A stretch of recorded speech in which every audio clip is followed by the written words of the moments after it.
एक बाग में एक बहुत सुंदर सा आम का पेड़ था, फलों से लदा हुआ। वो हमेशा इस बात को लेकर बहुत खुश होता कि मैं कितने जीवों के लिए खुशी का कारण हूँ। कितनी चिड़िया मेरे ऊपर बैठती हैं, खेलती हैं, लोग भी बड़े चाव से मेरी छाया में बैठते हैं। एक बार उसके पत्ते झड़ने लगे, उसे इस बात की चिंता होने लगी। अब लोगों ने भी उसके नीचे बैठना छोड़ दिया। सारी चिड़िया भी अपना घोंसला दूसरे पेड़ों पर बनाने लगी। वो इस बात को लेकर बहुत दुखी रहने लगा। धीरे धीरे जब मौसम बदला, फिर से नए पत्ते आ गए। अब लोग भी उसकी छांव में बैठने लगे, सारी चिड़िया भी वापस आ गई।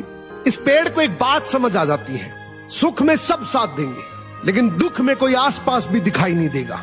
अब जब इसके ऊपर फिर से फल लगे तो लोग उसे पत्थर मारने लगे। इसको एक बात और समझ आ जाती है कि अगर आप दुनिया को कुछ अच्छा भी देते हैं तब भी वो पत्थर ही मारेंगे।